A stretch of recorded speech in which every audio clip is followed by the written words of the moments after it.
Admiral Nathan Hayes was sitting in the command center of Earth's Deep Space Monitoring Station when the alarm went off. The sound was sharp and loud, cutting through the quiet hum of the machines. All around him, screens lit up with strange signals coming from far away in space. Nathan stood up fast. He had been in the military for 30 years, but something about this signal felt different. It felt urgent. It felt like death. The signal came from a species called the Kareth Collective. They lived many light years away from Earth, in a part of space that humans had never explored before. But the message was clear, even though it was broken and filled with noise. The Kareth were being hunted. Something called the Void Devourers was attacking them, destroying their ships and their homes. They needed help. They needed it now. Nathan moved to the main screen. Lieutenant Grace Morrison was already there, her eyes moving fast across the data that appeared on the display. Grace was one of the best pilots Earth had ever trained. She was smart, fast, and she did not give up easily. She looked at Nathan with a serious face. "Sir, the signal is real," Grace said. "The Kareth are a real species. They were accepted into the Galactic Council 3 years ago. I have files on them. How far away are they?" Nathan asked. 23 light days, sir. At maximum speed, our fastest ship can reach them in about 3 weeks. Nathan did not hesitate. "Call the military. I want the USS Endeavour and 4 escort ships ready to leave within 6 hours. Full weapons load. Full crew. Move." Grace nodded and rushed to the communication panel. Nathan knew what people would say. They would say he was crazy. They would say that Earth was too new to space. They would say that humans had no right to get involved in something this big. Earth had joined the Galactic Council only 2 years ago, and most of the other species still saw humans as simple, primitive creatures. They had laughed at Earth's old technology. They had made jokes about how humans still had wars on their own planet, but Nathan saw something different. This was Earth's chance. This was the moment to show the galaxy what humans could really do. Commander Alex Foster arrived at the command center 20 minutes later. He was tall, strong, and one of the most trusted officers in Earth's military. He had worked with Nathan for 15 years. Alex looked at the signal data and shook his head. "The Void Devourers are bad news, sir," Alex said. "I checked with the Galactic Council database. No one has ever beaten them. They have destroyed 12 civilizations. Some of those civilizations had technology that was thousands of years more advanced than ours. Then we will have to be smarter," Nathan said. "Not stronger, smarter." The next few hours moved fast. Soldiers ran through the ship. Engineers checked every weapon and every engine. The captain of the USS Endeavour, Captain David Cole, made sure everything was perfect. He knew that Nathan was sending them into real danger. He did not want to lose even one person if he could help it. At 5 hours and 45 minutes after the first signal came in, the fleet was ready. 5 ships sat on the launch pad.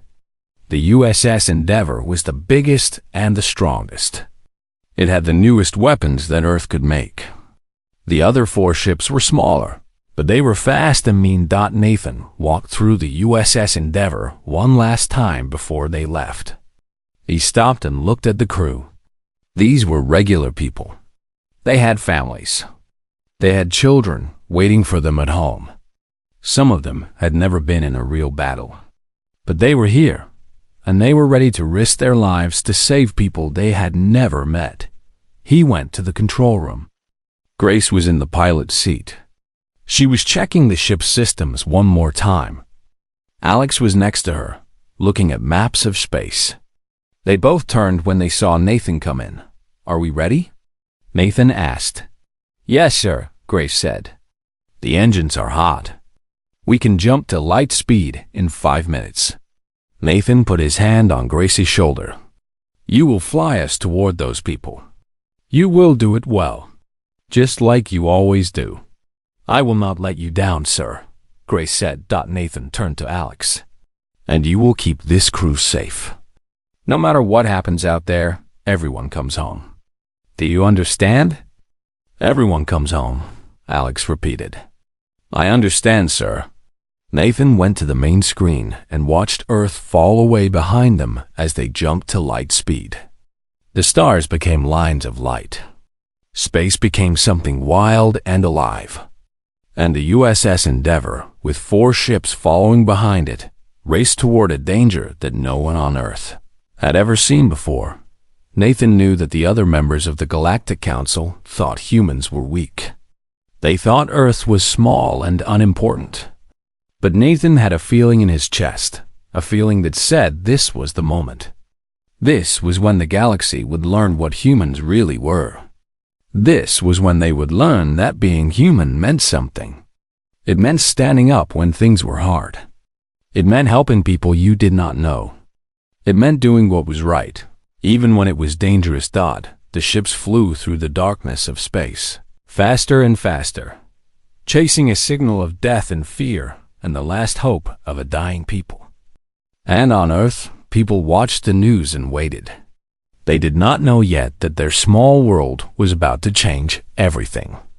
They did not know that their sons and daughters and brothers and sisters were flying toward a fight that might save not just one species, but show the whole galaxy what it meant to be human. The USS Endeavour cut through space like a knife. And Nathan Hayes stood at the window, looking out at the stars, and he knew that nothing would ever be the same again. The journey to the Karath Collective took 14 days. During that time, Nathan and his crew received more messages. Each one was worse than the last. The Void Devourers were not slowing down. They were not stopping to rest. They just kept coming, destroying everything in their path. Grace sat at her pilot's seat and listened to the messages coming in from the Karath. Their voices sounded tired and scared. One message said that the Void Devourers had destroyed 3 cities. Another said that military ships were falling out of the sky. A third said that families were running.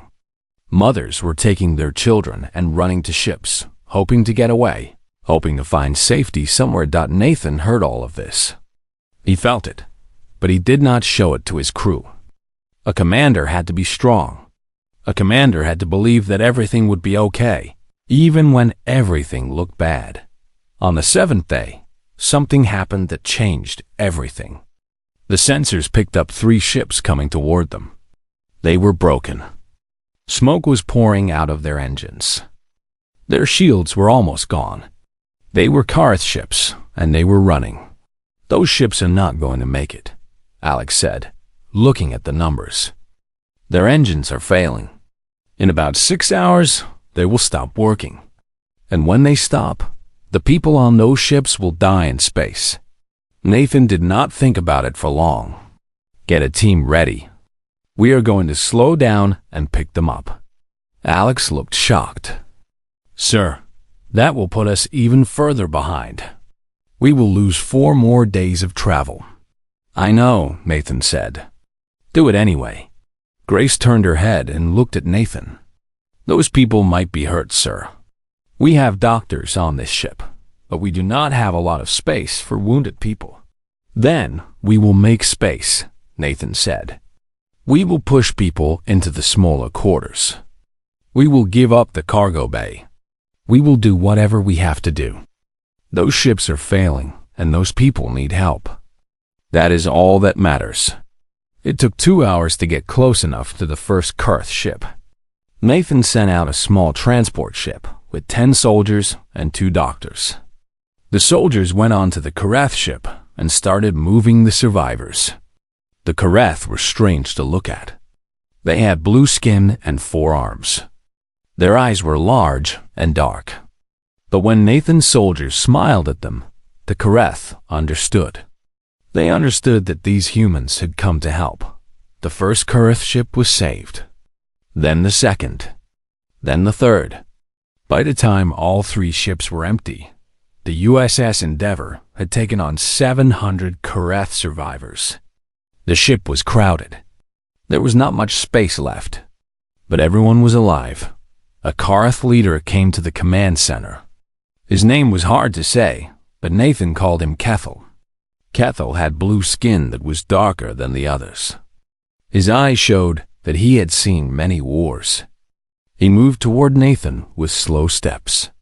"Human?" Kethel said, his voice deep and strange. "Why did you stop for us?" Other species would not have stopped.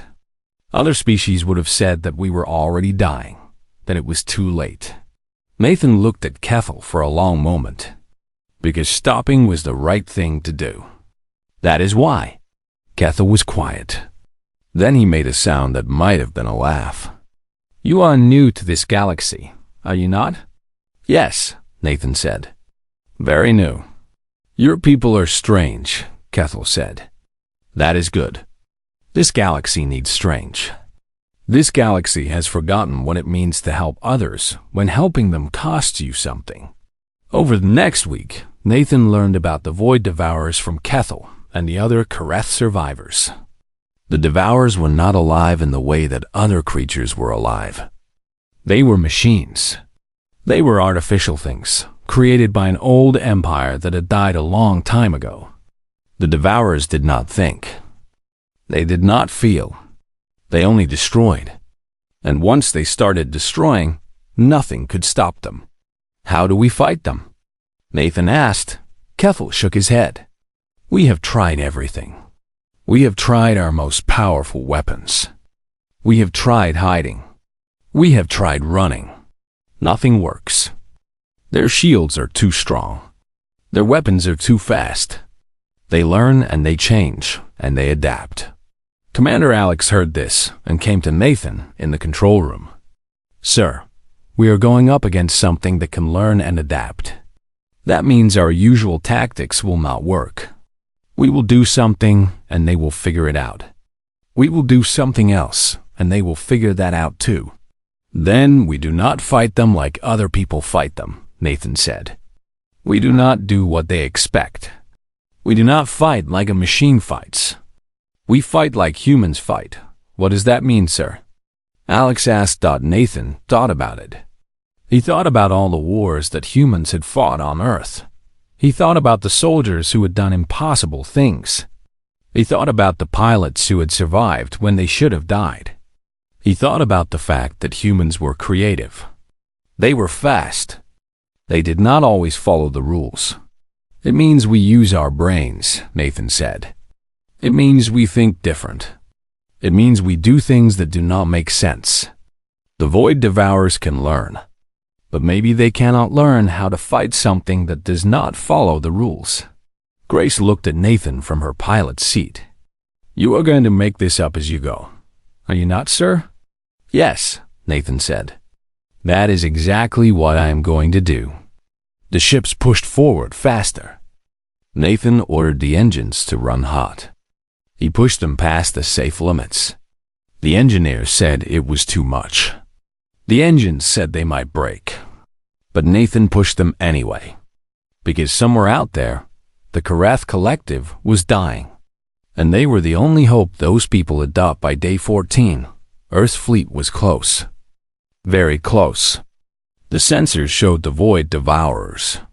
There were 3 of them. They were huge. They were dark. And they were destroying everything around them. Nathan stood and looked at the screens. He could see the flashes of weapons hitting the Karath cities below. He could see ships falling out of the sky. He could feel the weight of what was happening. But he also felt something else. He felt ready. "Battle stations," he said, his voice quiet and calm. "All ships, prepare for combat. We do this now." Grace's hands moved over the controls. The USS Endeavour moved forward. The other 4 ships followed. And the Void Devourers turned their weapons toward them. The battle was about to begin. The first attack came fast. The Void Devourers sent beams of energy toward Earth's fleet. These beams were hot and deadly. They could cut through metal like a knife cuts through paper. But Grace was ready. She had trained for this. She twisted the USS Endeavour to the side and the beam missed by meters.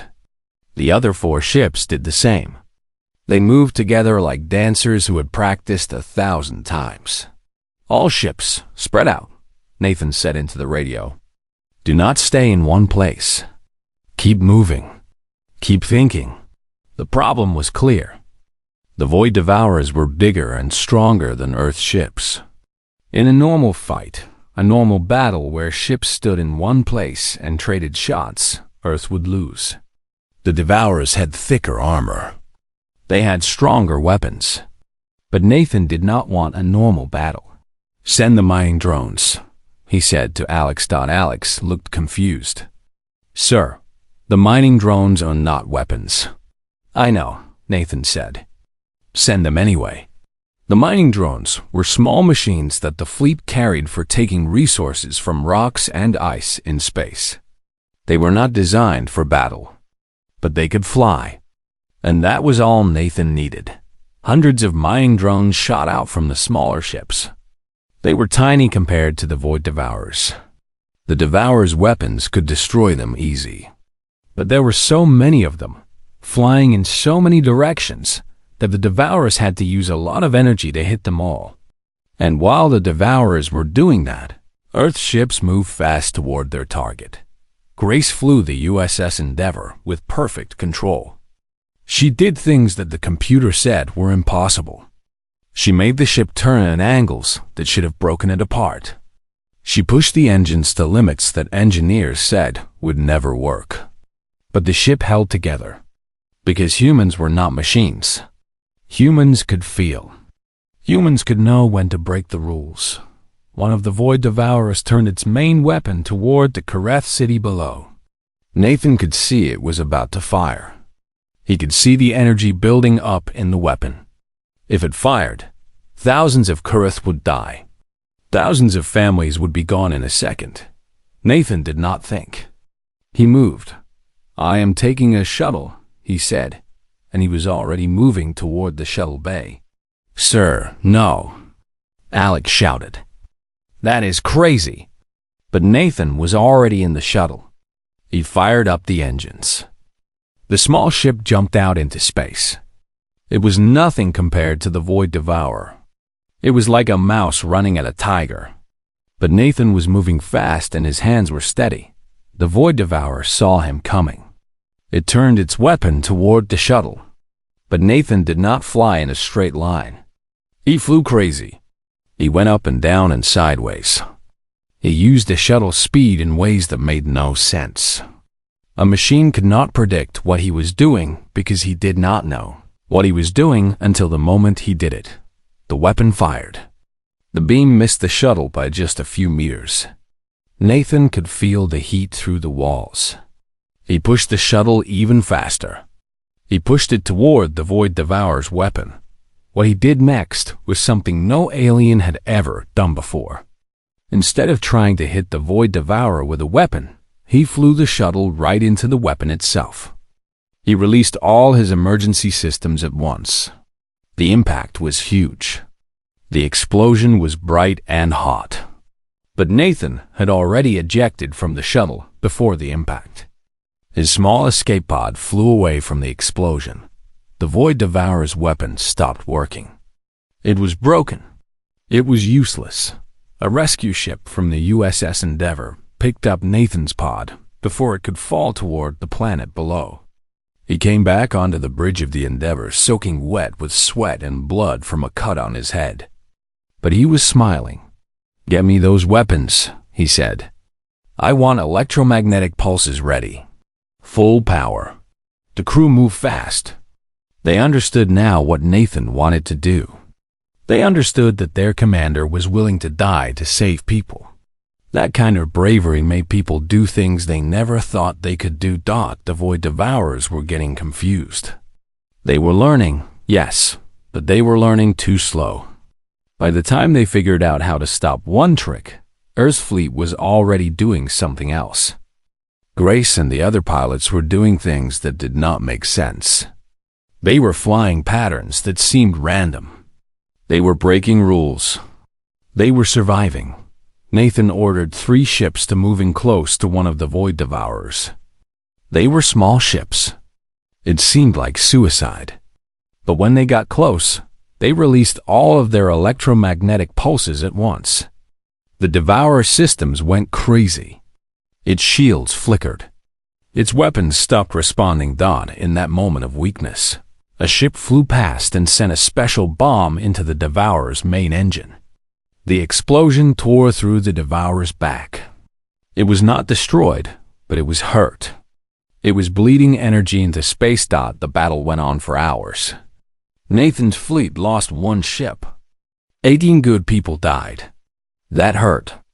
But they saved the Kurith city. The Void Devourers pulled back. They were damaged. They were confused. They were not used to fighting things that did not follow the rules. When the Devourers finally turned away and started to leave, the Kurith Collective sent a message. The message said that Earth had done something impossible. The message said that humans had beaten the Void Devourers. The message said that humans were heroes, but Nathan did not feel like a hero. He felt tired. He felt sad about the people who had died.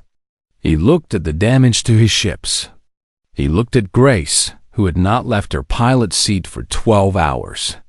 He looked at Alex, who had tears in his eyes from the stress of the battle. "Get me the Kurith leadership," Nathan said. "I want to talk to them. Tell them we are coming down to the planet. Tell them we want to help rebuild." Because the battle was not over. The Void Devourers were hurt, but not dead. They would be back. And Nathan knew that the real fight was just beginning. But for now, they had won. And that was enough. The Void Devourers did something different after the first battle. They stopped fighting for a few days. They moved away from the Kurith planet. They sent no attacks. Nathan knew they were doing something. He knew they were learning, but he did not know what they were planning. On the third day of quiet, Nathan received a message. It came not from the Kurith, but from the Void Devourers themselves. The message was simple. It said that the Devourers had studied Earth's fleet. It said that they had learned about humans. And it said that what they had learned bothered them. Nathan read the message to his command team. Alex listened and said nothing. Grace just shook her head. But Kethel, the Kurith leader who was still on the ship, stood up slowly. "They are afraid," Kethel said. "This is the first time I have heard of the Void Devourers being afraid." Nathan opened a communication channel. He did not know if the Devourers could understand human language, but he tried anyway. "This is Admiral Nathan Hayes of the planet Earth. We are listening." The response came back slow. The words were broken and strange, but they were there. "We do not understand. Your ships are smaller. Your weapons are weaker. Your technology is younger. But you do not follow the patterns. You do not think like others think. We have learned from 10,000 battles. We have fought and destroyed 12 civilizations. But we cannot learn this. What is this thing you have that we cannot learn?" Nathan looked at his team. Grace was looking at him with interest. Alex was waiting to see what his commander would say. Kethel was watching with old eyes that had seen too many wars. "We call it choice," Nathan said. "We do things because we want to. Not because a program tells us to. Not because we calculated the best response. We do things because we feel they are right." The silence that came back lasted for a long time. Then the Devourer message came again. "You sacrificed your ship to stop our weapon. That action would have killed you. We studied the data. You had only a 52% chance of survival. A logical machine would not make this choice. A logical machine would calculate that one human commander is not worth the lives it would save. But you made this choice. Why?" Nathan thought about this. He thought about the Kurith families below. He thought about the mothers and children running from the Devourers. He thought about his own crew. He thought about why anyone fought for anyone else. Because one human commander dying is worth it if it means saving people who cannot save themselves, he said. Because some things are more important than math. Some things are more important than survival.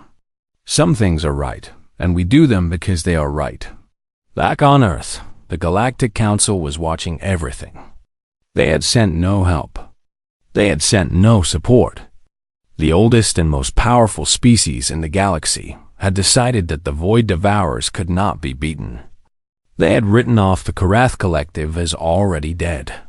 But then humans came. Humans who were new. Humans who were young.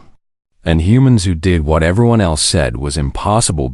In the streets of every major city on Earth, people gathered to watch the news. They saw their ships fighting. They saw Admiral Nathan Hayes doing crazy things in a small shuttle. They saw their children flying ships through fire and death. And they felt proud. Not proud like they won a game, but proud in a deep way. Proud because their people were trying. Proud because they were willing to die for strangers. On a Karath planet, the people watched too. They saw humans doing things that made no sense. They saw humans taking chances that should have killed them. They saw humans helping them even though humans owed them nothing. And slowly, something changed in the Karath hearts. They started to see humans not as primitive newcomers. They started to see them as something else. They started to see them as people who understood something that the Karath had forgotten. Something about what it meant to care. What it meant to fight for others. The Void Devourers sent another message. We have studied many species. We have learned their weapons. We have learned their tactics. We have learned their technology. But we cannot learn this. We cannot learn to care about beings that are not us. We cannot learn to die for others. We cannot learn this thing you call choice based on feeling instead of logic. Nathan knew what this meant. The Void Devourers had been built by an old empire. That empire had built them to be perfect. Perfect meant following rules. Perfect meant calculating the best response. Perfect meant never doing something that cost you more than it gained you. But perfect also meant cold. Perfect meant alone. Perfect meant unable to understand why anyone would fight for anyone else. Then that is why you will lose, Nathan said. Not because we are stronger. Not because we have better weapons. But because we are willing to fight for things that matter more than ourselves. You can learn our weapons. You can learn our tactics. But you can never learn that. The message from the Devourers took a long time to come. Nathan waited. The whole galaxy waited. And then the Devourers sent their answer. You are correct. This thing we cannot learn. This thing you have, we do not have. And this thing means we cannot win against you. We are leaving. We will find other things to destroy. Things that follow the rules. Things that can be learned.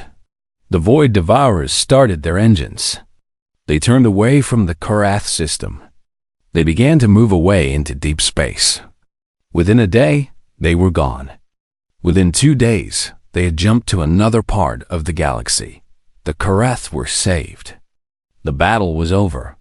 But something bigger had happened. Something that changed the whole galaxy. When the story spread through the Galactic Council, it spread fast. The story said that a young species from a young world had done what the oldest and strongest species could not do. The story said that humans had beaten the unbeatable Void Devourers. But more than that, the story said something about what it meant to be human. It said that humans were willing to die for strangers. It said that humans did things that made no logical sense, but made perfect moral sense. It said that humans had something that could not be programmed into a machine or learned from a book. It said that humans had heart, and slowly, the galaxy started to see Earth not as a young and primitive world, but as something new, something different, something that maybe the galaxy needed. The journey back to Earth took 3 weeks. The USS Endeavour was damaged but still flying. One of the escort ships had to be left behind for repairs. But the crew made it home, and when they came back, Earth was ready to celebrate. Millions of people lined the streets. They held signs that said things like, "Welcome home, heroes," and "Earth is proud." News cameras showed the ships coming down from space. They showed Nathan Hayes coming out of the USS Endeavour. He looked tired. He looked hurt. But he was smiling. The president of Earth met him on the landing pad. So did military leaders from every country. They all wanted to shake his hand. They all wanted to thank him for what he had done. But Nathan just wanted to see his crew. He wanted to make sure they were okay. Grace was there. She had been flying for so long that she could barely stand up. But when Nathan came toward her, she stood straight. She saluted him. "Thank you, sir," she said, "for believing in us." Nathan hugged her. "Thank you for flying like that. Thank you for showing me what humans can do." Alex was there too. He was thinking about the people who had died. 18 good soldiers had given their lives to save the Karath. Their families were waiting to hear if they were coming home. Some families would get their sons back. Some families would get empty boxes instead. Nathan went to speak to the families of the dead. He told them that their loved ones had died doing the right thing. He told them that their loved ones had died saving people from a terrible enemy. He told them that the galaxy would remember their sacrifice. It did not make the pain go away, but it meant something. It meant that the death was not for nothing. Back in the Galactic Council, things were changing. The oldest species, the ones who had been around for millions of years, were starting to listen to what humans had to say. Representatives from other worlds were asking to visit Earth. They wanted to understand how such a young species could do something so amazing. A message came from the Karath Collective.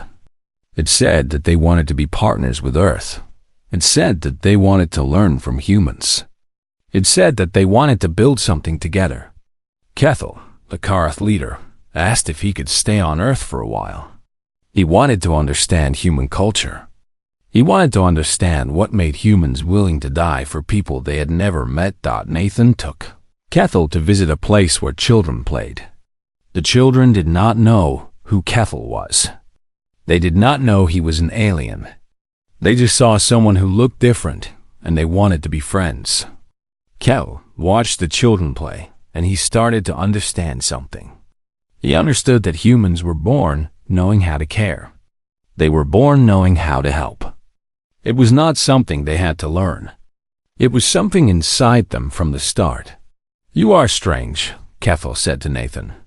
"But I begin to see why your species will be important to the galaxy." The Galactic Council called a special meeting. All the powerful species came together. The meeting was about one thing only. The Galactic Council wanted to give Earth a new status. They wanted to make Earth a protector species. This status had only been given to 3 other species in the history of the galaxy. It meant that Earth was not just a member of the Council. It meant that Earth was a protector. It meant that when other beings were in danger, humans would come. Nathan stood before the Council and listened to the votes come in. One by one, the species voted in favor. The oldest species. The most powerful species. The species that had said humans were nothing. They all voted yes.